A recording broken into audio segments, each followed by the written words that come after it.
Welcome to the Pursuit of Learning podcast. I'm your host, Clint Murphy.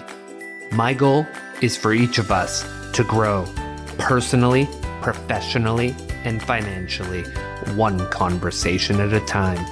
To do that, we will have conversations with subject matter experts across a variety of modalities.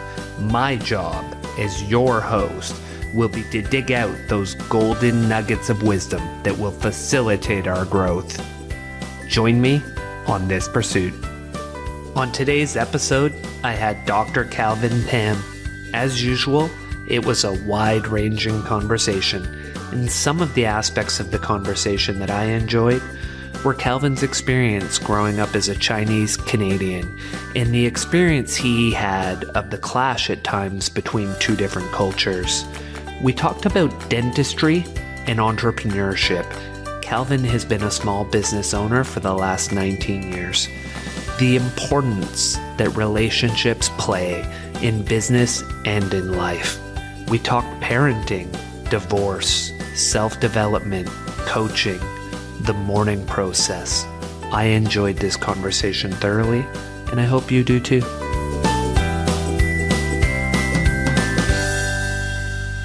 Calvin Tham, welcome to the Pursuit of Learning podcast. It's great to have you here tonight. Thanks, Clint. Happy to be invited.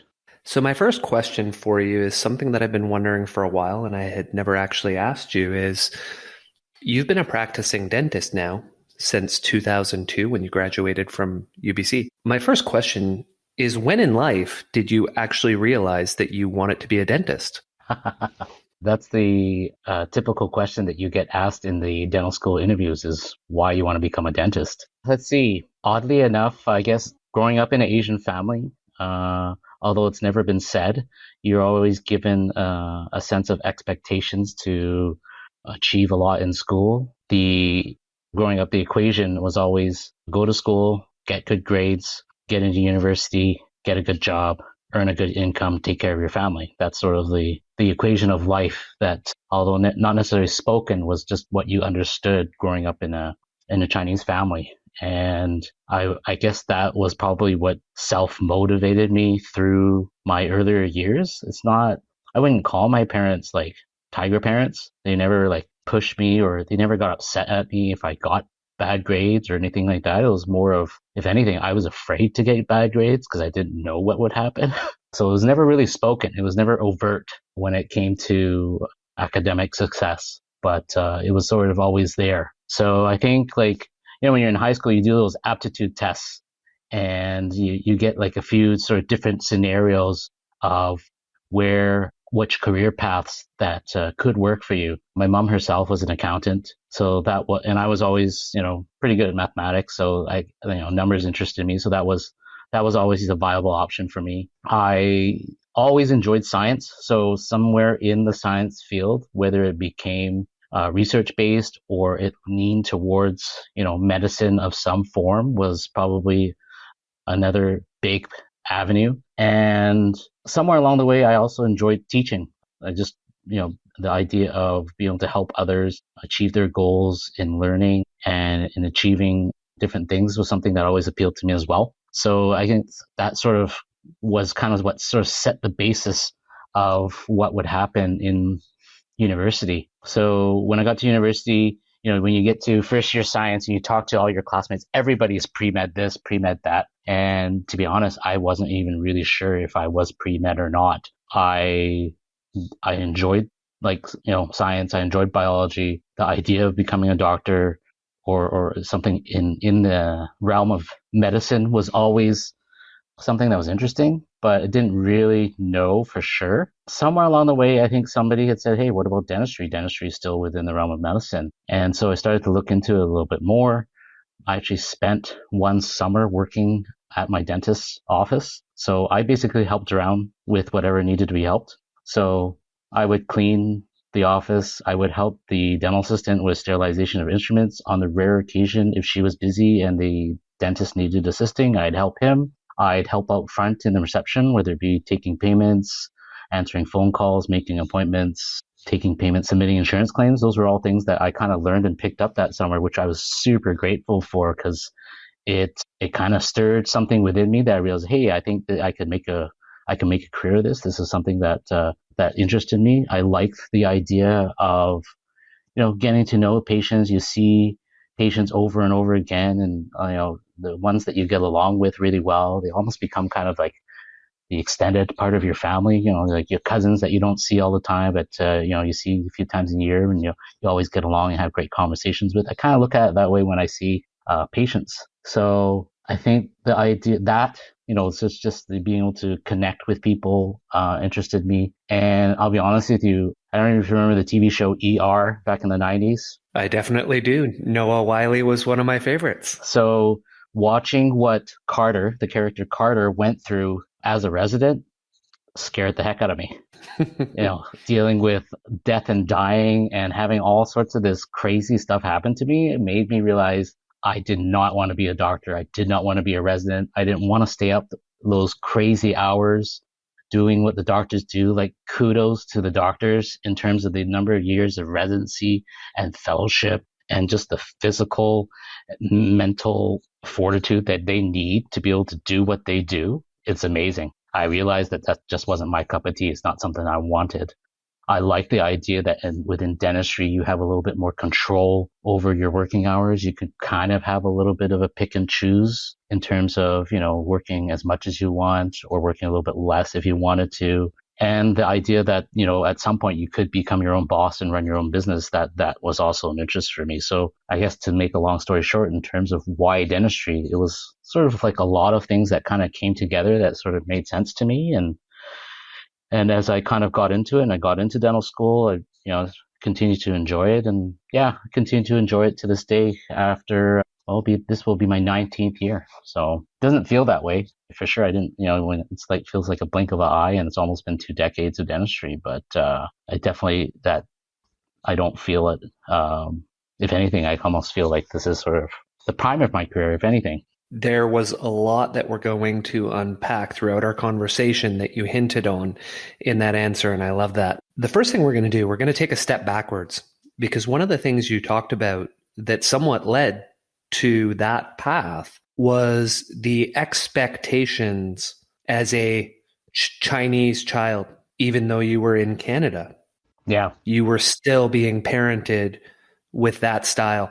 And you've talked to me before about a bit of a challenge that you had growing up as a Chinese Canadian kid, in having that challenge between the two sides of the coin. Can you dive into that a little for us and explain that? Oh yeah, sure. I mean, it's funny, like growing up, you always ask, oh, do you identify yourself as Chinese? Do you identify yourself as Canadian? Like, what do you identify yourself as? Like, my parents immigrated here from Hong Kong back in the early 70s. They were actually high school sweethearts from Hong Kong, and my mom followed my father here. His family immigrated to Canada first, and my aunt ran a corner store. So that's sort of your prototypical early immigrant story, right? So a lot of early immigrants ran corner stores. My grandmother actually worked in the cannery for BC Packers in Steveston. And so, yeah, growing up, it was very, very Chinese for me. Like, we spoke predominantly Cantonese in the home, or actually a sub-dialect. My family ancestry from my dad's side is Toisan. And so growing up, that was the language that I knew because my grandmother took care of me a lot until I started school. And then, as all parents say, is once you start school, you'll lose the Chinese then, and because, all your friends speak English, and you want to fit in. You don't want to stand out, right? And so you watch all these different TV shows of, the immigrant kid, the Chinese kid with the clothes that look funny, or the food that smelled funny. I identify with all that. I lived all that, like, in the beginning, and then it became like, Mom, I just want like a ham and cheese sandwich, right? You didn't want to stand out. You wanted to fit in. And so you kind of get to a point through elementary school. You don't really pay attention too much when you're that young. It's not really till you get to high school that you kind of realize that it's more of a thing in terms of, who you are and where you're from.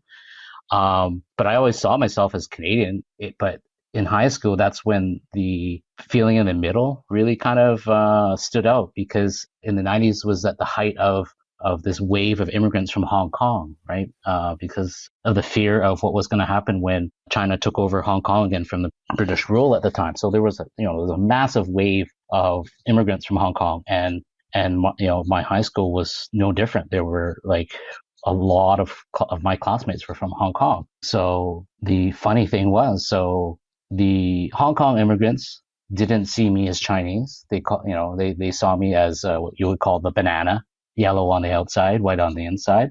And then eventually, some of my Canadian friends that I grew up with from elementary school started to see me as, oh, you're one of them, you're Chinese.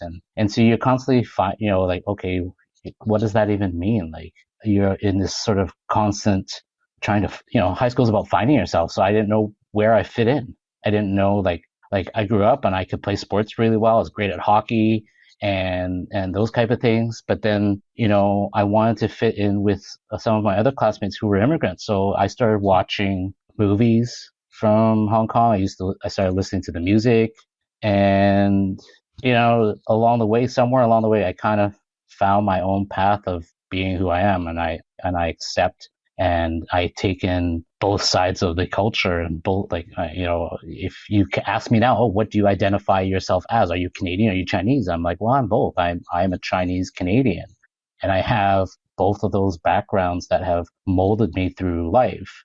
And I try to hold on to, a lot of the Chinese customs and traditions that we grew up with. I don't take all of it verbatim.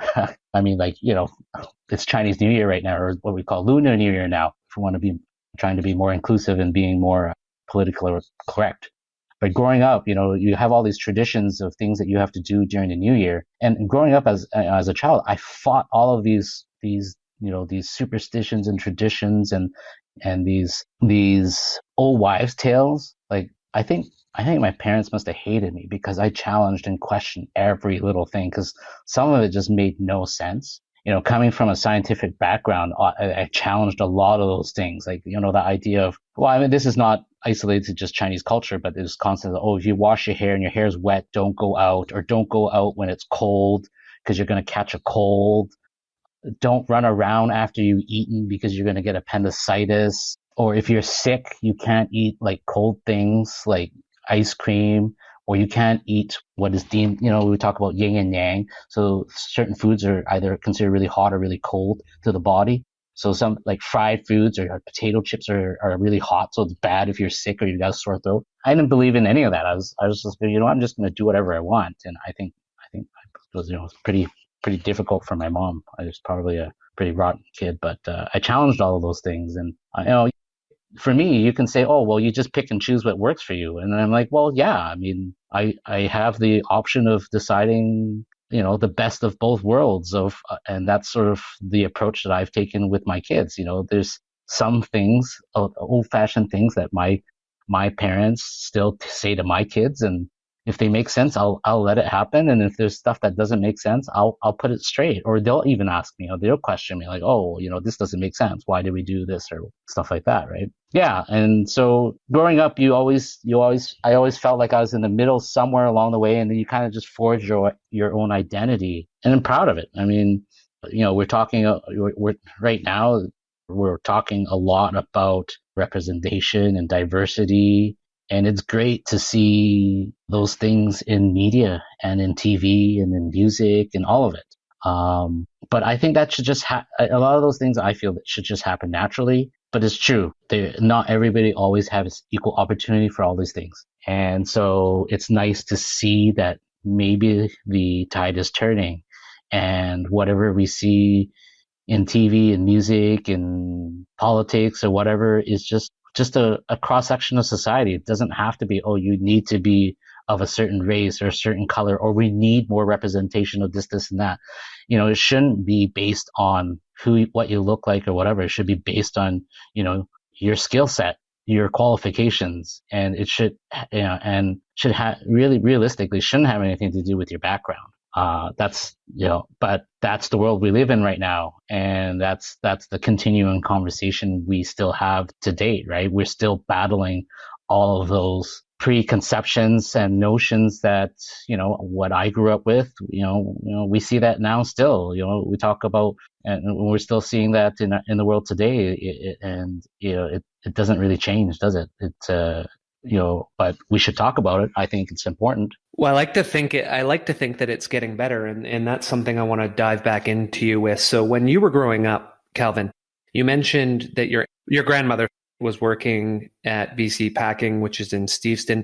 Did you grow up in Richmond? Yeah, so my grandmother worked she worked at the cannery. So yeah, she did. So I grew up in Richmond, and all of my relatives kind of lived on one street for a while in a couple different homes. So my grandmother she basically was either in the cannery or she did fresh fish. And I remember as a 15-year-old wanting to get a job, she was going to try to get me a job at the cannery. And I took one step inside to take a look around because she was going to give me a tour.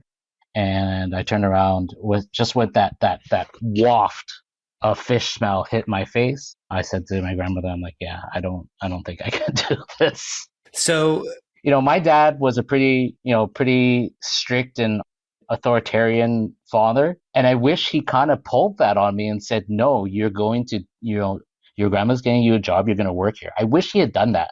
I wish he would have pushed me to do that because, I backed out of it. I leaned out of it. And honestly, looking back, I wish I hadn't. If that was my child now, I would have made him work. I would have made him go through that. But it didn't. That didn't happen for me. One of the things I want to point out to the listeners is there's a show on TV, and whether it resonates with some of what you were saying about shows that look back on what growing up in that time frame was. One of the shows that came out probably 6 or 7 years ago was the show Fresh Off the Boat. Love that show. The timing of that show, and when you were in high school, it's actually set pretty proximate to when you were growing up. Absolutely. So would you say a lot of what those kids go through in that show with their parents, with life, with school, there's some similarities to what you went through in your life growing up? That's what I love about that show. And I've watched that show with my kids, and my kids love it too, even though they might not get all the 90s references that I get. So, when I watch that show, it resonates and I laugh at it on multiple levels. I get to enjoy it at a level where I think most people can't because, for somebody who watches it, it's a good comedy and people enjoy it. It's a family comedy and people can laugh at it. I laugh at it on multiple levels because it resonates with me in terms of a lot of the traditions and the oddities that they go through because of their culture. That was me growing up. A lot of it was. And then on top, then you have all the 90s references with like Shaquille O'Neal and, hip hop R&B and Tupac and Biggie, all of that. I was great. Like that show, it's too bad it's no longer on the air, but was a really, really well written and smart show. You talk about, have you seen the whole series? There was one episode they talked about Michael Chang. No, I haven't seen that one. So there's one episode where I think the mom loves Michael Chang, wants her kid to become Michael Chang, and Michael Chang was one of the very first, I guess you could say, the very first successful Chinese mainstream athlete of that time. Like we were talking about representation again, there wasn't many. And so when Michael Chang, broke onto the scene and was fairly successful in men's tennis at that era, anybody who was Chinese looked up to him. And that was me. Like my grandfather loved tennis. This is my grandfather from my mother's side. And he and I were really close. He lived in Hong Kong, but we visited back and forth. So he would come to Vancouver to visit. And we had through the years visited Hong Kong to see them. And I distinctly remember there's a few things that my grandfather and I really connected on. He was one of the few relatives from Hong Kong willing to speak English with me. And we wrote letters back and forth in English. And I really appreciated that at the time because I always felt like was forced to speak Cantonese. And if I didn't speak Cantonese, then, my grandmother wouldn't want to talk to me and things like that. And so like growing up, you're forced to say, okay, you got to keep the language. You got to, you got to do this. You got to do that with the language. And growing up, you're resistant. You don't want to. I'm like, no, I live in Canada. I speak English. That's my language. And now you kind of appreciate looking back that you're able to hold on to the language still. But like, so growing up with, the other thing I really connected with my grandfather was with tennis. So I remember, the summers that he would come to Vancouver to visit, it would always coincide around the time that it was Wimbledon. And so we would get up early to watch, Wimbledon all day. And he loved Michael Chang, and he talked about, how Michael Chang wasn't necessarily the tallest guy on the court or the strongest guy on the court, but he worked his butt off. He was all about effort. He would chase down balls. Like, that was his style of play, was about effort. That really stuck with me. It was work ethic. Like, you may not be the smartest, you might not be the strongest, you might not be the brightest, but you always got to put in that effort, and that effort will make up for whatever deficiency that you may or may not have, and still, push you towards success. And so that resonated with me, was that work ethic. I tried my hand at tennis for a while. I realized that I wasn't that great at it.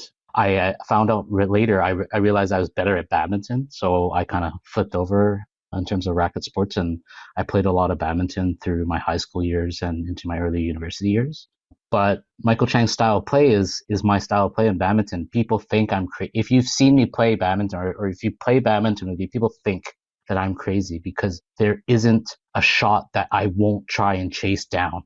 And if I have to literally dive to get to that shot, I will. And not many people do that. And so I kind of stand out when I do that. And even now at, 44 years old, I will still do that, much to the chagrin of my body, because my body doesn't like me doing that. Yeah, I was going to say that as we've both gotten older, because regardless of the sport, I share a very similar style to you, which is simply that I will outwork my opponent. I may not be as skilled as you, but I will play till something breaks. And a lot of opponents aren't willing to do that.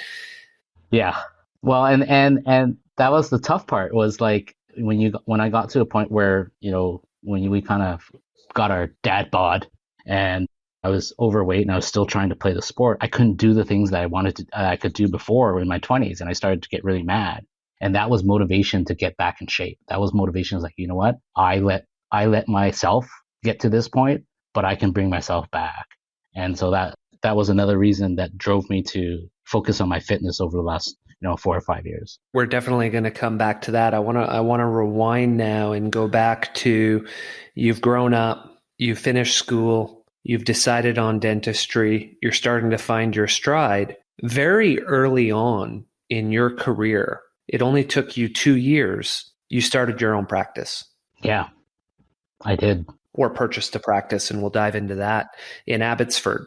So what prompted you at such a young age to go into business for yourself? When I graduated from dental school, I knew how to fix teeth, and that's about it. And I didn't know much about the side of business in terms of accounting and investments and all of those things. But I did know that it was important to surround myself with people that knew what they were doing. When I graduated from dental school, I surrounded myself with a group of advisors that were familiar with the business of dentistry, so that they could give me guidance on what to expect in terms of, what I'm making for income, what my career path could potentially look like, all of these things. So I'm talking about, I have a really good accountant, and his accounting firm is very familiar with dental practices. I had a really good financial planner who's recently passed on since, but Blake was really, really familiar with dentistry and gave me a lot of great advice through the years. And it was sort of through that kind of made me realize, working as an associate in the beginning of your career is great, because, you're new, you're still learning your skill set, you're still learning what life in a dental practice should look like, because it looks nothing like that in dental school. In dental school, they teach you how to do the procedures, but they don't teach you how to run a practice, or how it should really look like in the real world. So associating is important in the beginning, but you also realize as an associate, you just don't make the same kind of income you would as compared to as if you were an owner. And so this was about 2 years in. So I was associating at the time at a couple of different offices. I was working in East Vancouver with one dentist, and I was also working for actually my original dentist my own family dentist in Richmond as well. And it was good to work in a couple different offices to kind of give me a bit more of a perspective of different demographics, how dentistry is done differently. Because every practitioner has their own treatment philosophy, has their own way of doing things. And at that point in time, I didn't know what my identity was as a dentist. Like what did I like to do, or what did I want to do in a dental practice? And working as an associate was helpful in kind of, figuring out the things I liked and things I didn't like, and, what were good habits to have and what were bad habits to have. So that was a good experience. A good friend of mine, he went up north and was practicing in the Northwest Territories. And he was up there for about a couple of years. And at that time, he was decided that he was going to move back to the Lower Mainland. And we had always talked about the idea of maybe working together in some form, because we were really good friends. And Roger and I actually had the same financial planners, same advisor. And he was the one that actually connected us to this particular practice that was for sale in Abbotsford. And it just, again, it was kind of serendipitous. The pieces kind of fell together in terms of, it was a big enough practice that the two of us could work in there together. It was far enough from the city to know that we were able to stay busy. It's worse now, but I mean, it was already like that even 20 years ago. But the closer you are to the city, the more dental practices there are. The more dental practices there are, the more competition there is, and the more that can affect how busy you are as an associate dentist in particular, but just as a dentist in general. And so the idea of working a little bit further into the suburbs, you're going to have less competition, less dentists fighting for the same slice of pie in terms of patient pool, then you could stay busy. And so that was a number of reasons what attracted us to this particular practice in Abbotsford. And at that time, I was single and unmarried.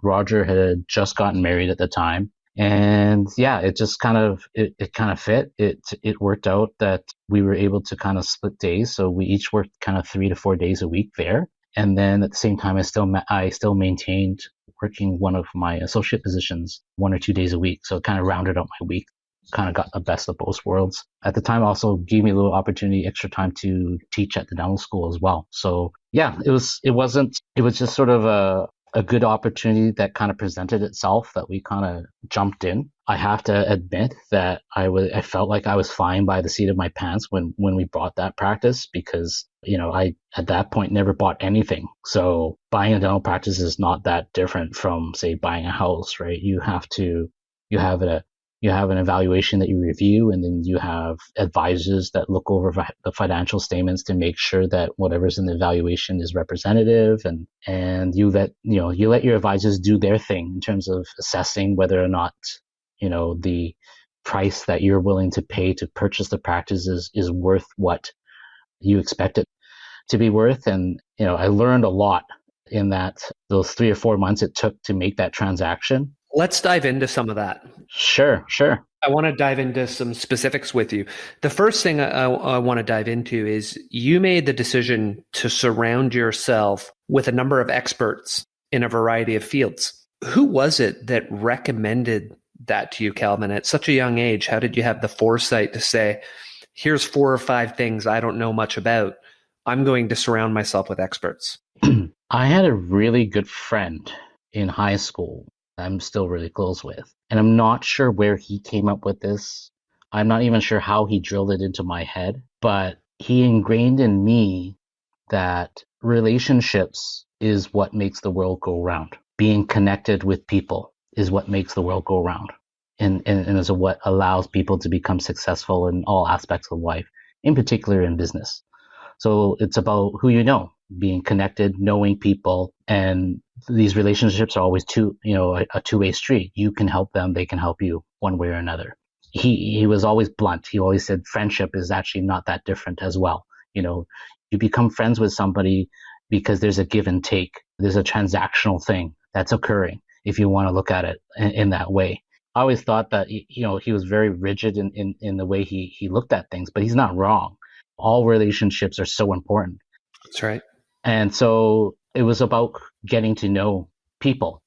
And so in dental school, as a class representative in my final year, one of my responsibilities was there were always like different companies and vendors, and, whether it be accountants, lawyers, financial advisors, dental products, dental labs, they all wanted to come and get exposure to the dental students because, they knew that this was going to be their future business. And so they would come and give lectures. So one of my responsibilities was to get connected with all of these different business people, these different vendors that would come in and arrange for them to come and do lectures. And as a way to make sure we got good attendance from the class, we'd make sure they bring food. So, maybe a pizza night or Greek food or fried chicken or whatever. Feeding a hungry student was always a good way to draw a crowd. So that was sort of where I actually met some of the people that I work with now was from that. And that was the thing, when I'm a firm believer, when it comes to finding people to work with, there's nothing more important than if you're looking at doing something in an area that's not your expertise, it's important to find somebody who does, because that saves you time. You want to go back to cultural. Growing up, you're taught this do-it-yourself mentality, right? It's like, if you can do that, why don't you do that? And so I grew up with this mentality, but I can't do all my bookkeeping. I can't. I don't know enough about bookkeeping. Even if I did, I don't want to do my own bookkeeping, right? I don't want to do my own janitorial service. I don't want to. I could learn, all the ins and outs of the stock market and learn how to do investment online by myself and save, all these investing fees and stuff like that. But it's not my cup of tea. It's not my interest. So I learned very early on is that, do the things that you're good at and find people who are good at doing the things you aren't to do them for you. And there's so many people that are out there that can do it, right? Yeah. Sorry, I'm going to jump in on that one because it's really important. And a lot of people tend to miss that. And Calvin, you're almost bringing me back to first year university economics classes. When you look at countries and you say, what country is the best at this one thing? What country is the best at that one thing? And if the country that's the best at it, all of that activity should flow to that company or that person. And what you're effectively saying is, I learned very young to recognize what I was good at and where I should be spending my time. And those things that I wasn't as good at, I should outsource to someone who could do it better, faster, cheaper. And part of that reason, correct me if I'm wrong, is you were putting a value on your own time. Well, isn't that the entrepreneurial myth? Is that as entrepreneurs, we wear all these hats. We wear the hat of the person actually utilizing and performing the skill. Then you wear the hat of the manager as managing the business, and then you also wear the hat of the entrepreneur who's in charge of the vision of the business, where you want to take it, where you want to grow it, and so forth. And we wear all of these hats. And in running a business, you want to spend as much time wearing the entrepreneurial hat and less time doing all these other things that you could outsource and allow other people to do, so that you have more time to focus more on the big picture. To add value. Absolutely. And so I think it goes back, like when we're talking about relationships, like, when you're looking for a lawyer, you're looking for an accountant, you're looking for an advisor, there's a million of them out there. And there's there's so many good ones. Well, how do you choose? Well, I venture to say that that's no different than in choosing who, your chiropractor is or who your dentist is. Yes, it's important that they're good at what they do, but it's also about whether or not you get along, whether you click, whether you just have that like for each other, that affinity for each other. I think that's super important too, right? And, the guys that I've worked with for years. And so, yeah, when my late financial planner passed away, that was a massive blow for me, because I felt like my entire career, he's had a hand in it in terms of, in the last, 19 years, in terms of from literally when I started to where I am now. He's helped me along the way in terms of on a professional and also on a personal level. He's watched my family grow. And so, yeah, I miss him a lot. And so it was hard hard to lose him, but at the same time, hard to find someone new that you could trust, that you could work with, knowing that, okay, we're working together, and I'd like to see us work together for a very long time, because there's still a lot of years to go. So yeah, I think that's sort of, looking back, a lot of those relationships I realized were and are still very important. So let's take a small piece of that and zoom in on it, because I think we'll talk about it from a dentistry perspective, Calvin, but this applies likely to anyone buying a business who wants to be an entrepreneur and wants to do it through acquiring a business. So as you look back at that first practice, and since then you've bought other practices, and we'll get into that. But when you're looking at that first one, and maybe even take some of the information from later ones, young dentist coming out of dentist school, and they're deciding they want to start their own practice. What are 2 to 3 very key things you recommend that they think about in that due diligence of acquiring the business? We kind of touched on it already. The part of the due diligence was having the right advisors to really have a good look at the financials of the business, making sure that everything looked looked proper, and know that you are going to be able to make a good profit and pay off the loan that you're going to incur to acquire that business. So having a really good accountant who's really familiar with the business and understanding of value of the practices, because not all dental practices are made the same, right? There's some that are, it depends on sort of, where the revenue stream comes from. How was that particular dental practice looked like over the last 5 years? Like, has it been on a steady growth, or has there been a dip? Or has there been a significant growth significant unexplained growth in the last 3 or 4 years? These are things that you need to kind of, see what's going on, because, if I'm looking at a practice where, let's say, the person only owned it for 5 years, and in the last 5 years, the growth of the practice has been over 100%. So literally, it's doubled its production in the last 5 years. Well, that's a red flag. Like, what's going on? Like, what's happening, and why are they selling? Right? These are the kind of things that you want to look for in it. We're taught to do what we call a chart audit.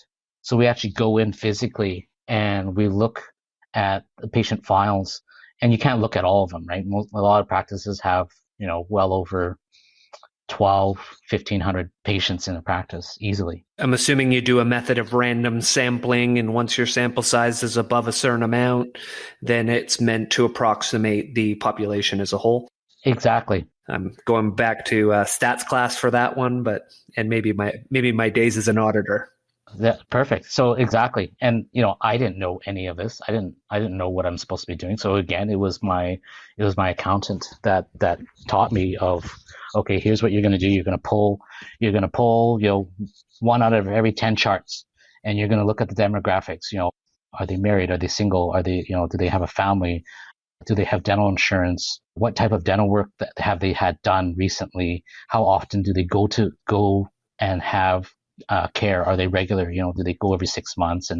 And you have a look at, have a quick look at the type of dental work that's been done, because you want to make sure that the quality of the dental work stands up, and you also get an idea of the treatment philosophy of the dentist.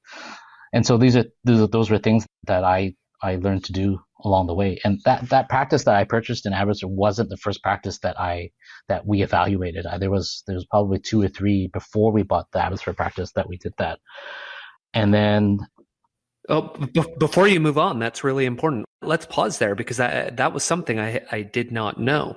So effectively, those earlier ones that you looked at, you didn't acquire because something came up in the due diligence process, I'm assuming, or in the negotiation process that said, this isn't a fit. Yeah. What were some of those things that took you away from making a yes on those earlier ones? Well, that's kind of what I talked about. So there was this one practice that the current owners had taken over from a longtime dentist, probably about 4 or 5 years prior. And then in that period of time, they grew the revenue by almost 100% in those 5 years, which is unheard of. It's unheard of. It's almost next to impossible to do something like that. And they did it. And they also, the staff turned over completely during that time. And it just didn't look right. Like what it told me was that they were probably really aggressive in their treatment planning and pushed a lot of new dental work onto the existing patients. And so, those were kind of red flags that we kind of saw. And then when we tried to put in an offer, they flat out refused to negotiate on their asking price. Like there was no budge. They didn't want to talk. They were not entertaining anything in terms of, because the asking price that they had, our advisors felt was a little high. So we were trying to negotiate it down a little bit, but they were having none of it. And so we walked away. Interestingly enough, after we bought the abbotsford practice months and months later, that practice continued to sit on the quote unquote market for a very long time. I'm not even sure that if the owners eventually sold or they just held on to it for a while before they decided to do something else with it. But the market for dental practices is not that different from acquiring real estate. There are brokers that will list the dental practices for sale, and then you go in and you can look at the evaluation, visit the practice itself, and then you put in an offer. The industry is a little bit messed up in the fact that the brokers, the people that list them, are the same people that evaluate them and place the value on the practice, which would never happen in any other industry. Of course. But for some reason in dentistry, I don't know why, but that's how it works. So the broker does the evaluation. And so sometimes evaluations could be skewed. They're overpriced. But I'm going to dive into something just to get the listeners up to speed, because I think I heard something in that one sample that I want to get them out to understand. So a dental practice, much like an accounting practice, you're effectively buying a book of business. And that book of business generates a certain amount of income per year. And you're willing to pay a multiple of that income. Pretty much. And one of the things you're doing through that due diligence process is a concept called normalizing the income. So as you go through that charts, as you go through those, you're trying to build up what you view as the client base. And then you're saying, okay, well, if that's my client base, they're saying that their book of business, let's throw out, they're saying the book of business is $2 million a year. But when I look at these charts and I normalize it for what I think I should be charging these clients, it's only $1 million a year. And if I'm paying a 3x multiple, they want 6 million, but I think it's only worth 3 million. So let's negotiate. And that's where they fell down, is they were continuing to try to say, no, our book of business is our book of business, and it is normalized. You think it's less, but we're not willing to entertain that. Does that sound? Pretty much, yeah. You're basically describing the value of the goodwill of the dental practice, because in a dental practice, there's essentially three things that you're purchasing. You're purchasing the equipment, all the dental equipment that's housed inside the dental practice. And then there's a value to the leaseholds, the furnishings of the office itself. But the biggest value is that goodwill, and evaluating what that value of goodwill is. And over the years, since even the last practice that I bought, that value has jumped significantly. It costs a lot more to purchase goodwill, because let's face it, there's the purchase of dental practices is no different than the way the real estate market has kind of gone. There's a massive shortage, but there's a massive demand for purchase. And that's been caused by a lot of different factors in our industry. There's a lot more dentists that continue to want to move into the Lower Mainland. It's a desirable place to live. There's way too many dentists. But everybody wants to work somewhere and eventually want to become an owner of some sort. So there's competition there, just in terms of sheer numbers. There's also competition with now what we call corporatized dentistry. Yeah, I want to dive into that with you a little. We can go there now if you'd like, Calvin, because what jumps out to me right away is you say ABC Dental or 123 Dental, and there's these groups that are going around buying up all the practices, centralizing billing, centralizing accounting, centralizing a number of the features and the marketing, the branding. and then simply putting associates in to run those practices, if you will. Mm-hmm. What has that done in your mind to the industry? Is it positive? Is it negative? Has it had an impact on you in your practices? There has been a massive impact, massive impact in the industry. This is sort of what it looks like. That's what sort of dentistry looks like in the United States. Like there's a lot of these sort of corporates that own and run dental practices. I mean, you can kind of compare it to pharmacies, right? You have like the big box stores that have pharmacies, and then you have the small mom and pop pharmacies, right? But in dentistry, it's always been more individual owners. Like practices are run by the individual owner, or maybe an owner might own maybe one or two practices. But somewhere along the way, it started to change in the last, probably in the span of my career in the last 20 years, is that there's more of these corporates that own the dental practices in Canada, in Lower Mainland, but in Canada, and a lot of people don't even know. It's not overt, because each dental practice still has its own name that it runs under, and it's just known to be like if there's an affiliation or they're under a certain umbrella, but it's not overt. So it's not like there's 50 dental practices under one name. It's 50 dental practices with each of their own individual names, but they are actually all interconnected. And exactly what you said is that, they save on costs by centralizing a lot of things, but they also don't care about, I shouldn't say don't care. They're willing to make less margin. They're okay if the practice is not as profitable, because when you group it all together, it's okay. When you're one single practitioner, you look at the bottom line very carefully, right? Because that is your livelihood. You take that home. That's how you take care of your family. So you pay much closer attention to that. And so when you're fighting against something that's bigger, it's harder, right? Let's put it very simple. If you're looking to buy a dental practice, well, now you're fighting somebody with deeper pockets who's willing to overpay, who's willing to maybe outbid you for a dental practice when something comes to market. But sometimes they don't even get to market because a lot of these brokers are already connected to these corporates and say, okay, well, I've got some decent practices that are being listed, but they might not even list it. It might just go directly to the corporates already, right? Like in real estate, they call that a pocket listing, where effectively it never even comes to market. It's off market. Well, in dentistry, there's no regulations behind any of that, right? And so a lot of the practices that even show up on the listing, by the time they show up, the ones that show up on the listing probably aren't as good. Maybe they don't make as much money. They have more warts to them, right? Interestingly enough, the two practices that I've owned, so they were both practices that were not listed. I knew I didn't want to fight what was listed. It was all through connections and relationships that I came upon the particular individuals that were selling their practices. Let's jump to your second practice in 2012. Yeah. You left Abbotsford and you went to where you are now, North Delta Dental. What prompted that move, Calvin? Well, by about 2009, 2010. Well, by 2010, I was married with two kids, and the commute to Abbotsford was starting to feel really long. It was about an hour and 10 each way from where I currently live to go to work. And at the time, in the beginning, when I first started, it was fine. It didn't bother me. I didn't have really real issues with it. But then with a young family, by the time I got home, the young kids were already often asleep. I just started to feel more of a burden on me in terms of that commute, and started to realize that maybe it was time for me to work closer to home. I think in the beginning, there was an idea to maybe move further east and move closer to the dental practice.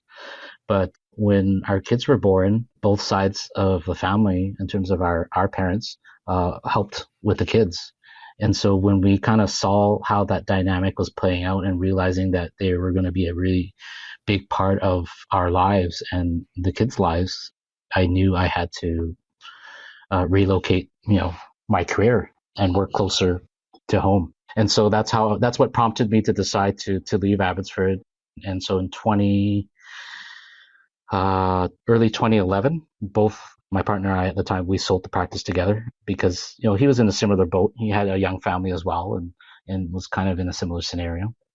And so we were fortunate enough, again, we didn't quote unquote list the practice per se.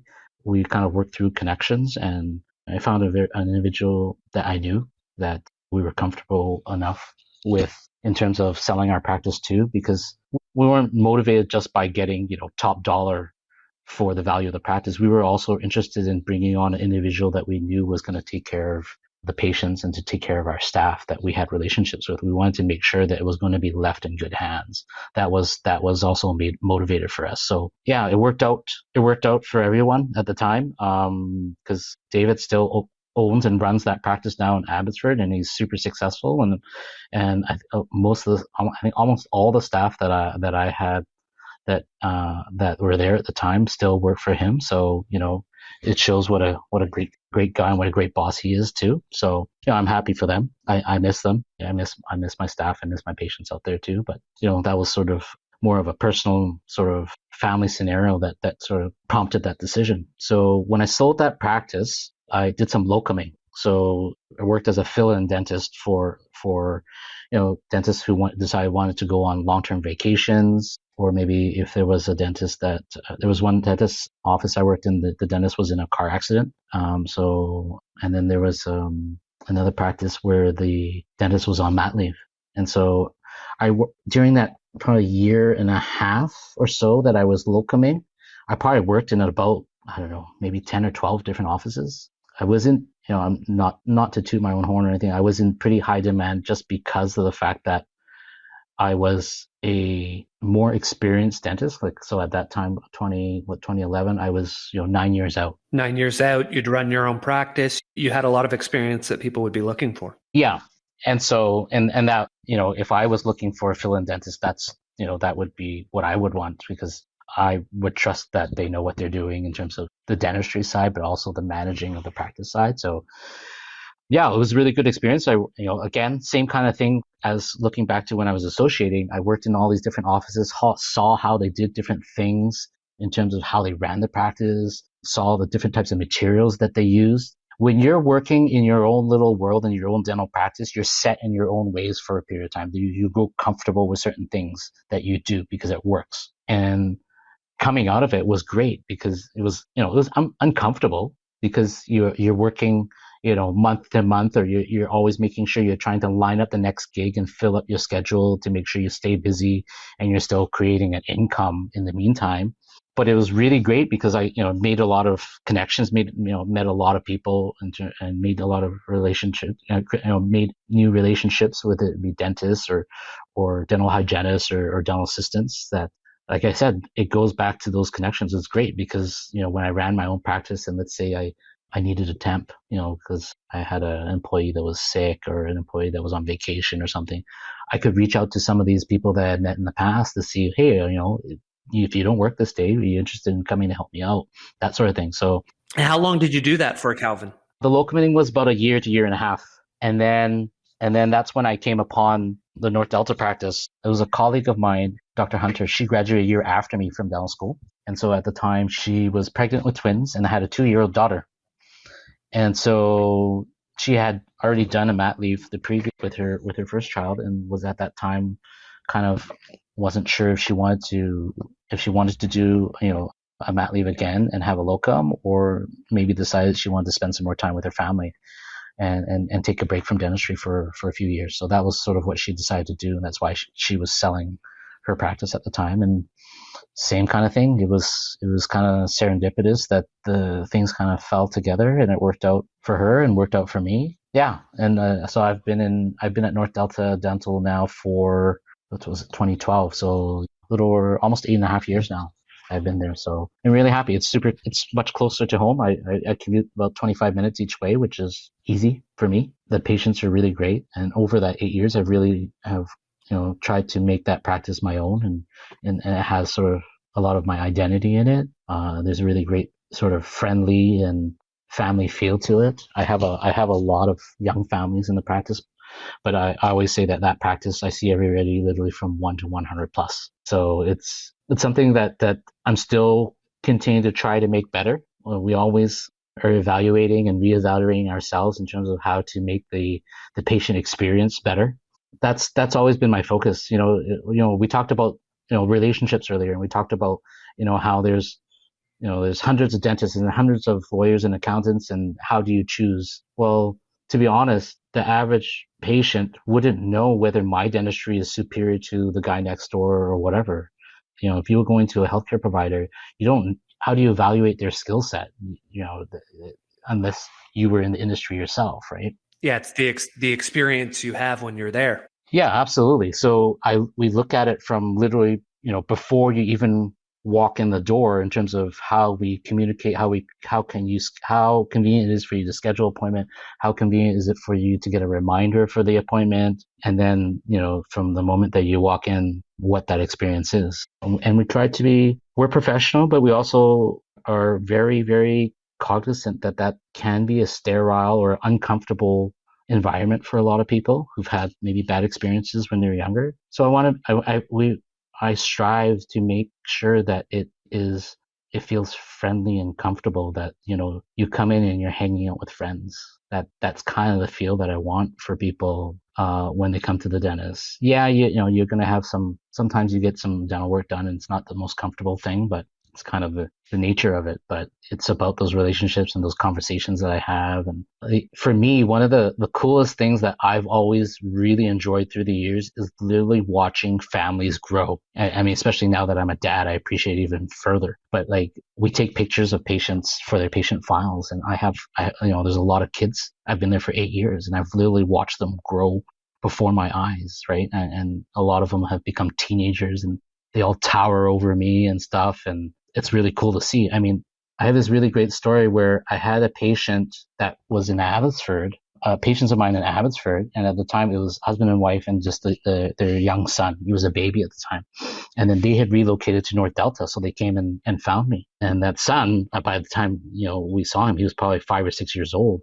And I always would joke with him, like, I've known you since you were a baby. And they love going to the dentist, and hopefully it was because at a very early age we instilled a good experience for them. But yeah, I love watching families grow, and that's sort of the joy that I get when I see my patients. It's obviously the satisfaction of providing really good care and knowing that I've given them the best advice and best care that I can. But at the same time, it's there'll be patients that will come in and talk hockey with me. We'll talk about the Canucks or not the Canucks, because I have patients that are Flames fans. But we'll have really great conversations about hockey, or I have really great conversations about food. A lot of patients know that I love to cook and I love to eat out. I have this one particular patient that literally, if my hygienist didn't stop us, we could probably talk the whole appointment about new restaurants. Those are the things that I value. Those are the relationships I value. I love the fact that they're part of my lives, and hopefully they love the fact that I'm part of their lives in that manner as well. Not just there to fix teeth and make sure that they smile great. No, and I'm going to switch directions with you, because you mentioned not just fix teeth, and you are a man of many talents. I was going to go down the foodie path, because I know how much you enjoy, whether it's cooking, eating great meals, but I'm cognizant of time, and there's a couple other areas I want to dive deep with you. You talked about loving seeing people grow. And 4 to 5 years ago, you made another shift. You got your certification as a coactive coach and started coaching. Can you tell us what drove you to make that decision to be a coach when you're already running a business? Yeah. And you have a young family. Well, I think about 4 to 5 years ago, I was going through a lot of difficulties on a more personal level, difficulties with my marriage, difficulties in just happiness in my career. I was bothered by a lot of things. I was irritated by a lot of things. I, just felt a lot of unhappiness or dissatisfaction of where I was at that time, despite all of the successes and the things that I had in life. And I should have been, people should say, oh, you should have been really happy with what you had and whatnot. But, it was a period of time where it was just from a mindset, just a personal way I felt about things. It just wasn't working for me. And so I spent some time working with different people to try to figure out how to be better, because I wasn't satisfied with where I was at. And was from there with one of the individuals I was working with, who was a coach at the time as well. She kind of made me realize that there was this passion inside of me that's always been there. It just shows up in sort of different forms in terms of, wanting to help people, wanting to teach, wanting to provide information. As a dentist, I'm not just there to fix teeth. I'm there to, educate in each individual's health and in terms of oral health or just overall health in general, and how they're all interrelated. I'm there as a resource. You take what I have to say, if you want to hear it, great. And if you don't, that's okay too. But I've always, prided myself as a go-to person in terms of being a good resource. And I stay up to date with all the most scientific research and making sure that the information I'm providing is up to date and accurate as possible. But that was from there that I realized that's always been in my background. I love to teach. I love to help. When I graduated from dental school, I went back to actually help teach a course, and I was mentoring a lot of younger dental students who had an affinity to me because I was a newer grad. I could speak to them more on their level, or they felt that maybe I understood, their stresses and what they were going through. And I was always more than happy to help and give them, share my experience. And if my experience helped them in any way, that would be great. I used to coach and teach badminton. When I graduated from high school, my old high school coach, he brought me back in as assistant coach. And then I got my experience in terms of coaching from there. I loved being able to help a lot of these team players get the success that they achieved, and took pride in that. And so, knowing all of these things, I looked into life coaching. I knew a few individuals who had done training. And so it was a friend of mine who had done training with Coactive, CTI, the Coaches Training Institute. And so I kind of did some research about their training and the courses that they offered. And yeah, I signed up and I dove headfirst into the training. I didn't actually get my certification. I was actually in the process of getting ready to do my certification, which is kind of like your practicum. The process of certification is you get X number of clients and you coach X number of hours, and at the same time you're doing more coursework coinciding at the same time. I never got into it because I actually ended up back. I had some sort of things that required more of my attention in dental practice at the time. So I actually ended up having to back burner the certification process. So I didn't really get into it for too long. During my training, I did some coaching of some friends and colleagues, and that's about it. That's sort of, but I think the most that I got out of that training, when you're training to become a coach, you get coached yourself. And I think that was probably the greatest value that I got during that time, was when I was being coached and trying to figure out my own stuff, trying to figure out what motivated me, what made me happy, what made me realize that I still had a lot of learning and growth to do as an individual, to become better person general, whether it be become a better father, spouse, brother, son, boss, dentist, whether it be in terms of communication, in terms of understanding others, all of those things. That kind of spurred on this whole journey of, I don't know, learning, Self-discovery, self-enlightenment. Yeah, until we've done our own work, it's hard to help others. Absolutely. What I heard from you in that answer was that you started the process by doing some work on yourself, and then that reignited a passion you've had throughout your life of coaching, of giving back, of teaching. And you even talked about it, watching families grow, watching people grow. And one of the things I had noted, for those who don't know, we know each other fairly well. Our children go to school together. We talk a lot over the years. And I had seen that you'd put it on the back burner. What I had noticed though, Calvin, was through COVID, you started getting a little bit back into it. You started posting some more messages around coaching. You started sharing some thoughts in your coaching profiles again. Am I wrong in saying that you're starting to bring that back a little? I think that a lot of that came from, with COVID, I had a lot more time to work on myself even more. So I've spent a lot of time reading more. I've read a number of different books over the last year in terms of building good habits, the idea of resilience, idea of being comfortable with the uncomfortable. I've been doing a lot of reading, a lot of learning, and it kind of got me to the point of wanting to share this knowledge. And that's probably why you start to see me sort of post a little bit more about different things that I've been coming across, because it's great stuff. It's stuff that I would never have looked at 10 years ago, 15 years ago. That's right.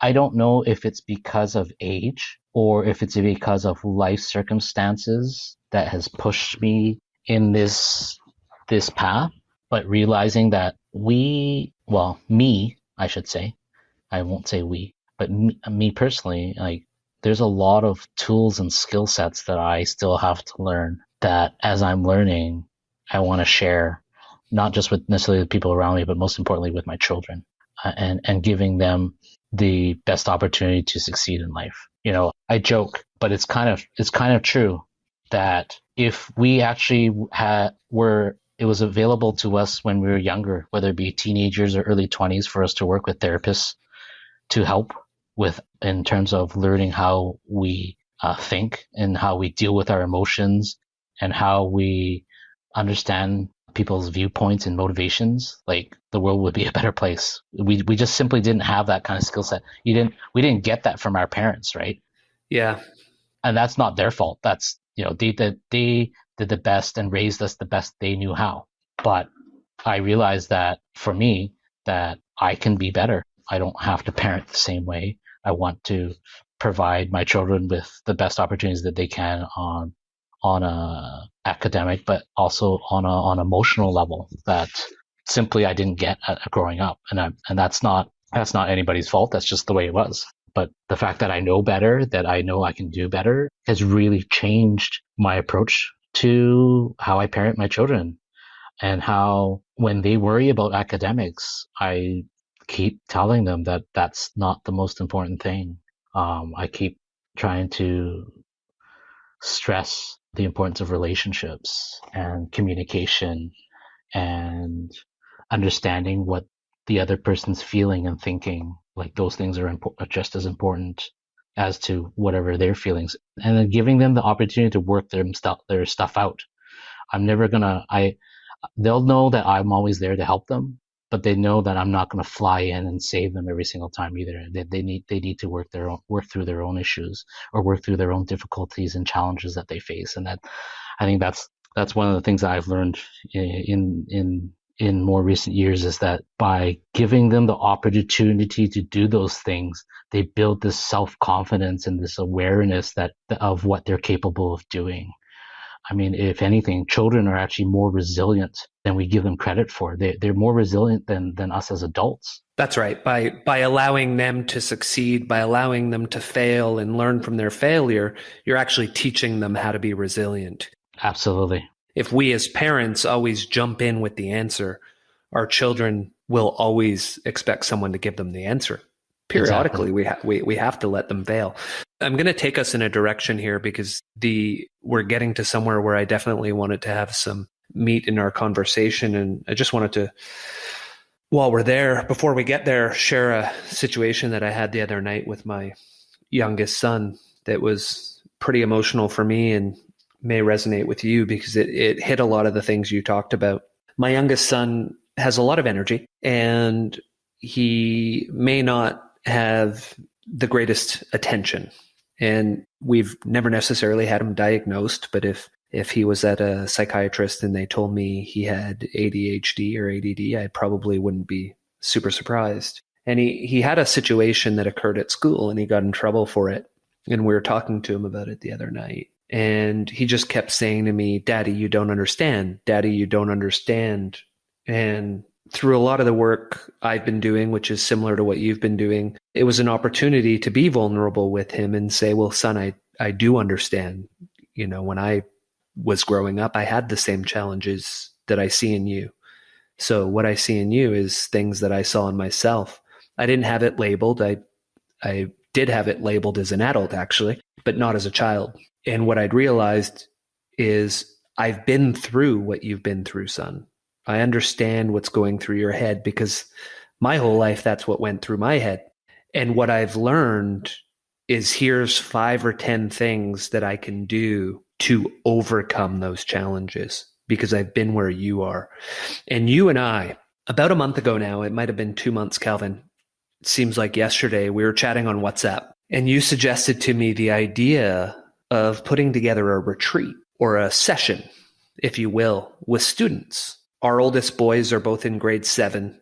Very formative year. They're about to go into high school. They're going through puberty. They're going through a lot of life changes. It's beautiful to watch, but it's also worrying because it's a very important point in their life. And you suggested, wouldn't these kids really benefit from a lot of what we've learned in life? And a lot, whether that's, we made some notes to each other, whether that's principles on how to achieve life success, tools to help them communicate more effectively, tools to help them learn and read more effectively, and then having a Q&A of questions or concerns they may have. That's something I'd really love to spend the next 20 minutes with you just diving into. What made you think of that?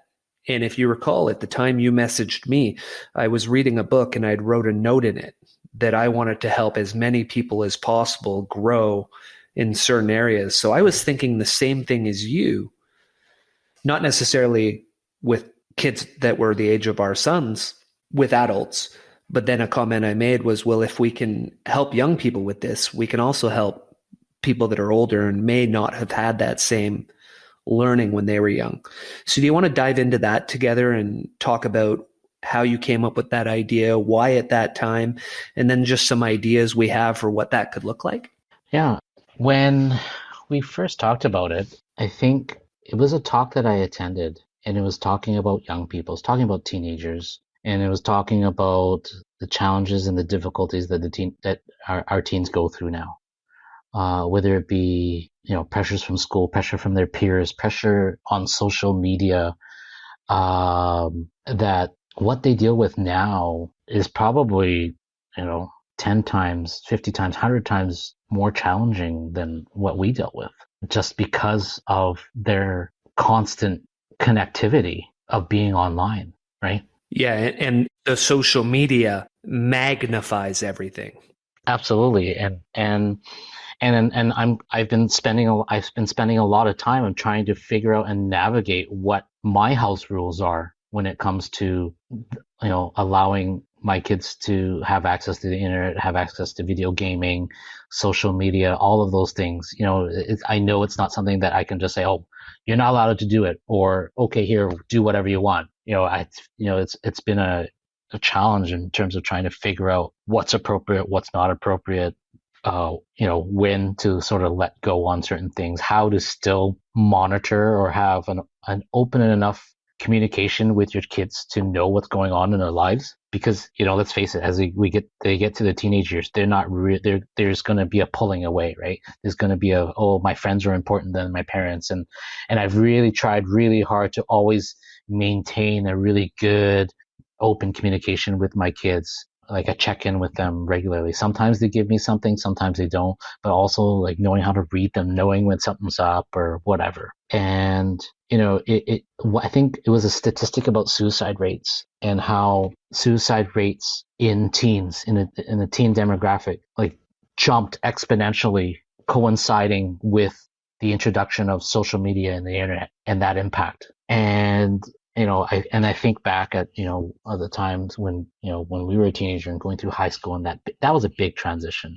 I remember going from grade 7 to 8 being just a massive transition. For me is because the school that I went to, most of my classmates from elementary school didn't go to that school. So I literally started from scratch in terms of making new friends and remembering the challenges of it. And so when I think of that, I think about that, and I think about the hormonal changes. We both have sons, right? So you think about, what they're going through on a puberty level, and, girls and all of these things. And I kind of talk back about what I said earlier. Like, well, wouldn't it have been great if we had somebody that knew how to teach and coach us on understanding our emotions and how to, one, understand them, how to manage them, how to speak about them, how to be comfortable with what you're feeling, how to be how to be comfortable in talking to other people, how to talk to girls, or how to talk to other guys, or how to talk to your teachers without having some kind of fear or whatever, but still have respect. How to I'm just thinking about the things that I didn't have. There's no class for it. Yeah, that's right.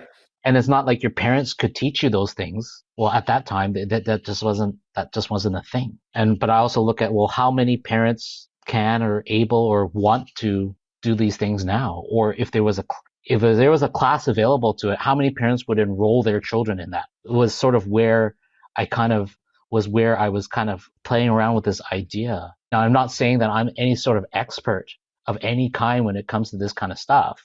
I'm just saying that, I've started to learn a lot about, and I want to share it. And I see that this is the age that is the perfect time to start to talk about these things. Because, if we think back when you were a teenager, if we talked about our feelings, we would get ridiculed. Yeah, absolutely. We would get we would get admonished. You would get destroyed. You were going to be like the weak kid. You're the whiny kid, or you're the whatever, right? You're supposed to, you're supposed to be tough. You're supposed to be cool, and you're not supposed to get too many good grades because otherwise you're going to be the nerd or the geek or all this crap that you have to go through in high school. So if I'm able to give a little bit more to equip these kids going through this transition period to deal with it a little bit better, how much better is it going to be for them and for everybody else that they connect with, and each relationship that they have, that how much better could that be? That's the impact that I was looking that I could do, that I could give, not just to my kids, but to other kids. Yeah, because I don't know how many parents, Calvin, talk to their children about these topics, which I know both of us talk to our children about. And I may actually even think that when our kids are in grade 7, and it's very important as well, when you mentioned you going to a high school that was different. Our 4 boys go to a school that is only K-7. So they're automatically going to a school that will be with new children in high school next year. And I think we're both going through that process of determining what that school is, what it looks like. But it may already be a bit too late. I think we're actually better served to start having those conversations with the kids that are in grade 4, that are in grade 5, so that by the time they get to grade 7 and they're making that transition to high school, they've already somewhat set up that groundwork. I'm quite surprised by the amount of things that Caden, my oldest boy, is aware of that I didn't realize he had picked up through these conversations, right? You know my oldest son, he's not the most communicative kid. He not too many words come out of that mouth. We actually were able to watch his interview for one of the schools he's applying to. We had our Nest camera set up. He was in that room, so we played it back later. And so it was the first time where a person would ask him something and I would see him give an answer about goal setting. And if you want to achieve X, then you have to have goals. You have to have a plan, because if you don't have a plan, you can't get there. Almost if you're not planning, then you're planning to fail. And I was blown away that he actually, that I drill that one in fairly regularly, but I didn't know it. I didn't know it made its way in, Calvin. You had a proud father moment. There was a mini Clint right there. Yeah, it's like, oh my gosh, I've rubbed off on this kid. Whether it's good or bad, I don't know. We'll see. Of course you have. Both. It's both. You never know. And so I think I've been having those conversations with him about goal setting probably since he was in grade 5. And, so now when I put Trip to bed, he's having nightmares, and it's a rough spot for him. And part of it is, I said to him, hey, I had the exact same thing when I was your age. Part of having that extra energy is our brains, they're just always firing, and they overthink. And so all of a sudden, they're thinking about zombies and things they shouldn't. And so I totally get it, son. I'll lay with you till you fall asleep. He's started to get me to read my writing to him. And I blog about things like cognitive behavioral therapy, stoicism, and he's wanting to learn about that. And so I'm teaching him that. Have you guys done meditation together? We had a period of time where I would lay in bed with him and I would meditate with him at night. because I keep telling him, for the challenges he faces, meditation is going to be one of the most important things as a tool for him in his life. And I start next weekend, I start a 2-year course to be a mindful meditation teacher. Nice. And one of the reasons I'm doing that, and you're probably not surprised, you and I tend to do these same things, is to be able to have that as a tool to teach Yeah. the two of them, and to teach my sister's kids and my brother's kids, because I think they can all benefit from that in their life. And I have some experience, but not enough where I want to say, well, here's how you do it. So I want to be able to sit down with them and say, hey, I've taken a 2-year course on this. I'm reasonably knowledgeable about it. Let me help you understand it, answer your questions. And if you want to have a circle, whether it's, we meet once a month or we jump on a Zoom, we can meditate together and sit together. So that's something I'm definitely looking forward to. And once I start the course, I want to use it as a means to leverage it with the family, and at least once a week have a family sit together. Yeah. No, that's great. And just have a little bit of an educational component there.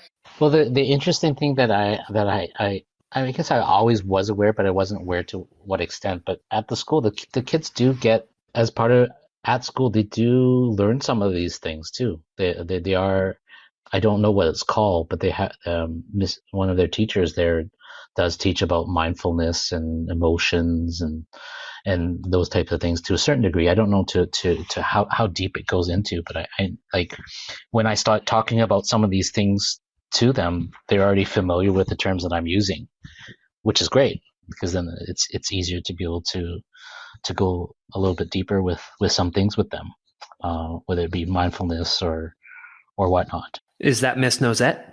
That's correct, Miss Nose. Yeah. Miss Nosette. And I can see that how some kids really take in what she has to say, and some kids tune out what she has to say as well. So yeah, one of my boys works with her for an extra hour, I think an extra hour a week, and she really helps him with emotional regulation. Yes, absolutely. Even the other day, he had a bit of a challenging interaction with me and his mom. Yeah. We were laying in bed later, and he was beating himself up about it. And he was saying, I have to learn not to do that. And I'm working with Miss Nose, and, I should know not to do it. And I had to just really let him know to be compassionate with himself. Even as his father, I make those mistakes. His mother makes them. We're human. We're going to fail, and we can't beat ourselves up about it, Calvin. It was really, really hard to watch, but he really resonates with what she teaches him. Well, I mean, how our kids deal with certain things is a lot of what they've seen us model to them, right? The good and the bad. You talked about the good and the bad. That's right. The good and the bad is important. It's not just about being good. It's about being bad, because that's where we learn. That's where they learn. As you know, I'm recently divorced. In the beginning, when my ex and I were, we had worked on our marriage for a number of years and came to the conclusion that we were better off apart rather than together. And so we're still on very good terms, and we still are very much on the same page when it comes to parenting the kids. But I think in the beginning, one of my resistance to separation and divorce was my worry of the impact it would have on the children, and how bad it could be, right? And going back, and I think a lot of that dates back to what I alluded to earlier in terms of my own personal journey of trying to be better and find my own happiness and things in life and whatnot. But I think one of the realizations I came to was that the divorce is just going to be part of my kids' story. It's part of their learning in their life path, that my divorce doesn't have to be a negative thing. Obviously it's sad. Obviously, the kids want to be in what we see as a traditional family makeup of mom, dad, kids. But how I constantly reframe it for them is like, well, our family's just different now. You still have mom and dad that love you dearly, but it's just going to be a little bit different than what it is. And it's tough to watch at different moments. Like my youngest, there was one occasion, probably about 4 or 5 months ago, It was one particular day after school. I took the kids out, went out for a walk to see, and then we were going to grab dinner. And then during the walk, I usually will, these are sort of the moments I kind of give them an opportunity to talk about, what they're going through, what they're feeling. I always try to check in, see how they're doing. And, I didn't hear anything from anyone, either of them. And it wasn't until that evening or even I think the next day that my youngest was really beating himself up. He was really upset. And I went to sit down with him and had a long talk with him. And he goes, I don't understand. I don't have a family anymore. I see other families walking by and other moms and dads with their kids. And that's not my family anymore. It's gone. It's broken. And that was my opportunity to really have an open conversation about those emotions and how he's feeling and what he's going through. And we talked about how it's perfectly fine to feel what he's feeling. It's okay for him to feel sad, and how important it was for him to tell me that he was feeling sad. But I was also trying to reframe things and making him realize, this doesn't have to be a bad thing. I talked about how, you saw how mom and dad used to fight all the time. Now that we're not together, you don't see us fight, right? We get along. You see that mom's happier or dad's happier, and we focus on the things that, although are different, that could be better. And these are the things that I realize that, this is what is part of their own journey, what they're going to learn about relationships, good and bad, right? If I stayed in a marriage where I was always arguing and not getting along with my spouse, what does that model to my kids? That's okay, that's the way their relationship should be? Or would they be better off seeing how both their parents realized that they were, in a place that they weren't happy and worked towards trying to find out what made them happy, right? I mean, I'm going through my own journey in terms of that, and so is my ex, and hopefully my kids can be a witness to that of realizing, okay, things weren't great, but this is what they did to make things better. And, hopefully that's my opportunity to share that experience and allow them to learn and be better for themselves too, right? How does that seem to resonate with him? When you had that conversation, how did he come out the other side of that conversation? Surprisingly, is my youngest that has been dealing with it harder than my oldest. I don't know if it's an age thing, because my eldest, if anything, probably had more issues with anxiety and stuff when he was younger. And so both kids have worked with the psychologist in the past for different things, just things that I wasn't at the time maybe necessarily equipped to help them with. And so, talking about surrounding yourself with good advisors and people that knew what they were doing, we found a really good child psychologist that was working with both our kids at the time, and that allowed them to work through their emotions, and at the same time gave me better insight of what they were going through and what they were feeling, so that I knew how to better support them. And so they're coming around, right? I mean, there's still moments that they're going to feel sad about stuff, but there are also moments they recognize that both mom and dad are probably in a better place than they were, from a few years ago.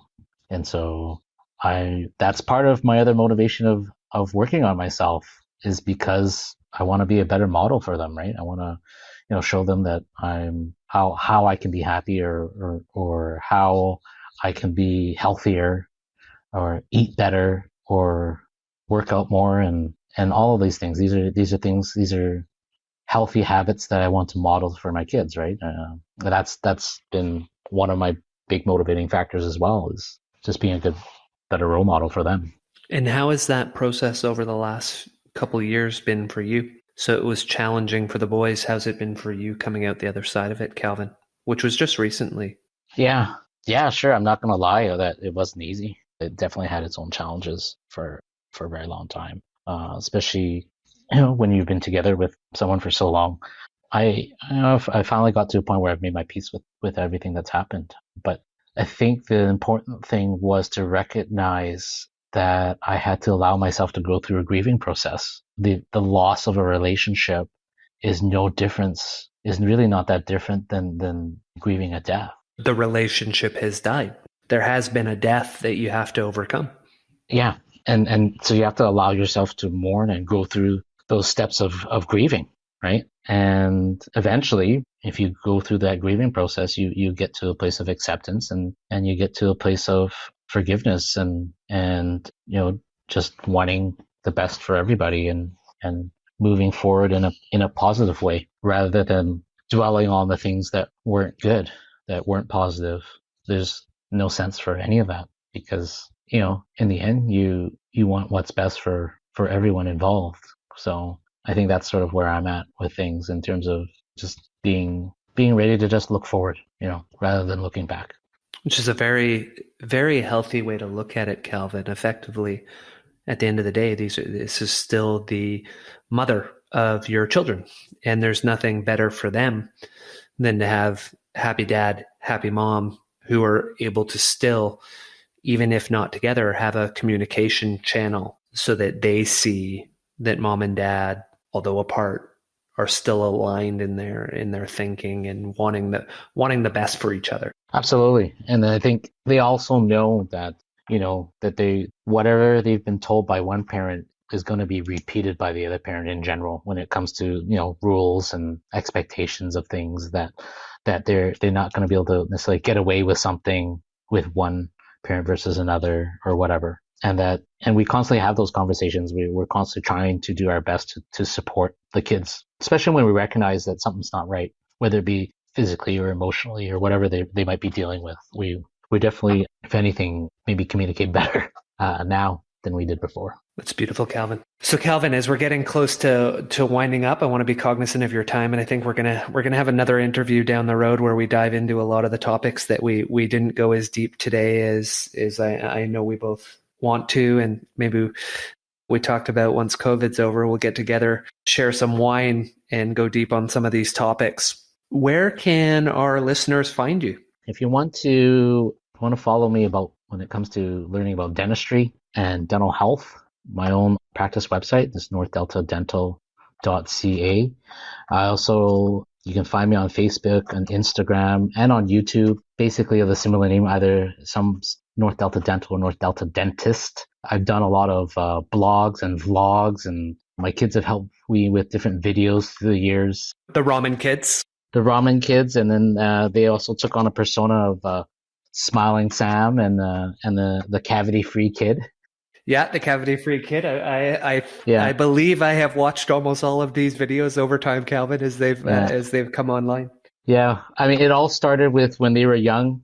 I mean, they were really young, and they had already said, "Dad, can I have a YouTube channel? I want to do a YouTube channel about playing Minecraft, or unboxing a new Lego that I had." I'm like, "No, I don't think that's a great idea. But if you want, you can help me with my YouTube channel." So that's sort of how they ended up getting involved. And now they're all grown up, and we haven't done as many, but I'm sure they could probably do a few more. But it's amazing that I don't know where it came from. It's not something I taught them, but they are super comfortable in front of a camera.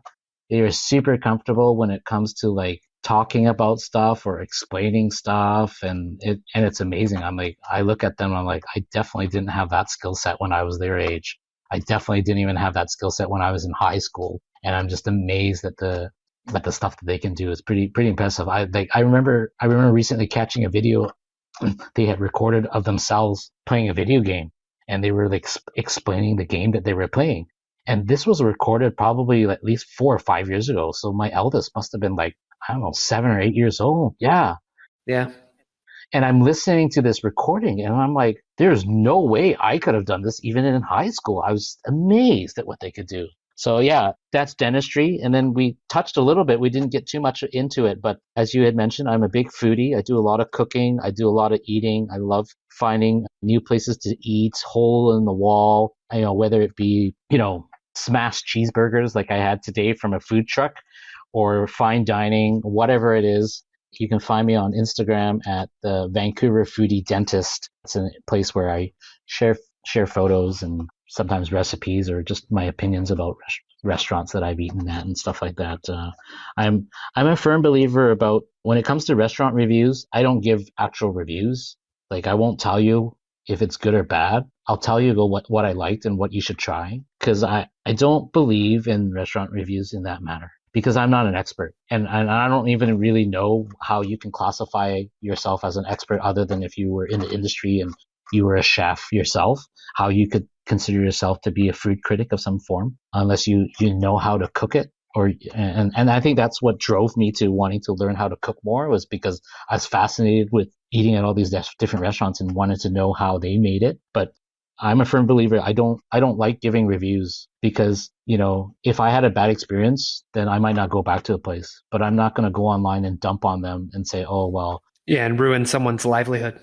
Exactly. I think that's the one thing I think a lot of these, self-professed foodies and food critics that are online, they're giving their ratings or their opinions about what they liked or didn't like or at the restaurant, has a massive negative impact on a person's livelihood. Like, these are small businesses. These are individuals that are literally trying to make an honest living, running their business, trying to take care of their family, and taking care of their employees so their employees can take care of their families.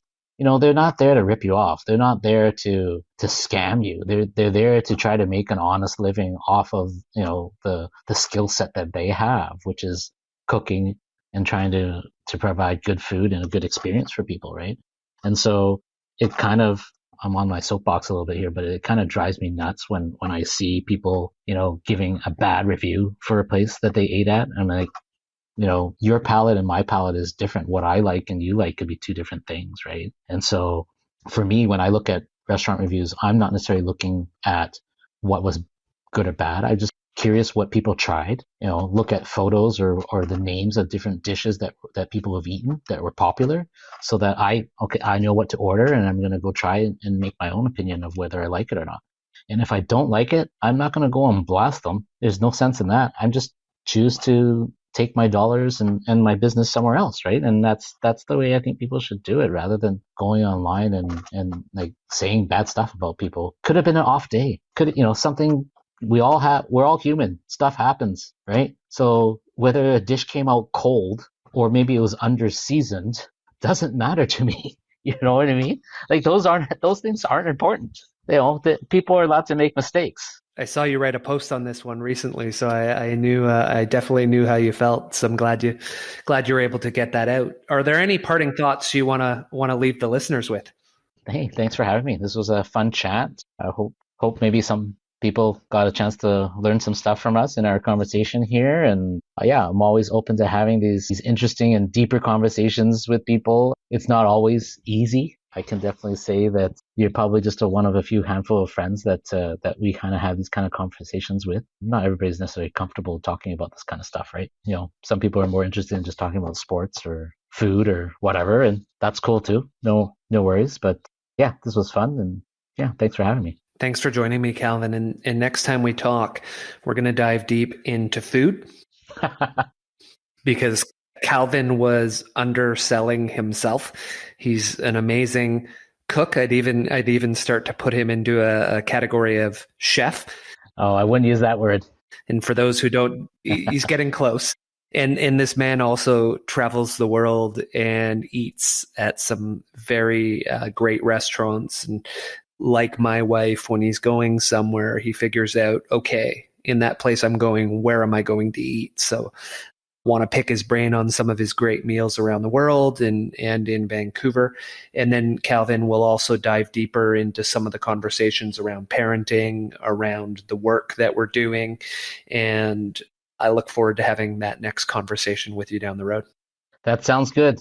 I'm still learning and reading and taking courses. I just downloaded a new course from the Gottman Institute from Seattle on emotional coaching for kids. Oh, great. That's the next thing that I have on my docket right now, and be happy to talk about and share what I've learned next time with you. Perfect. We'll talk then. Thank you very much, Calvin. All right. Have a great evening. Bye, buddy. Thank you for joining us on The Pursuit of Learning. Make sure to hit the subscribe button and head over to our website, thepursuitoflearning.com, where you will find our show notes, transcripts, and more. If you like what you see, sign up for our mailing list. Until next time, your host in learning, Clint Murphy.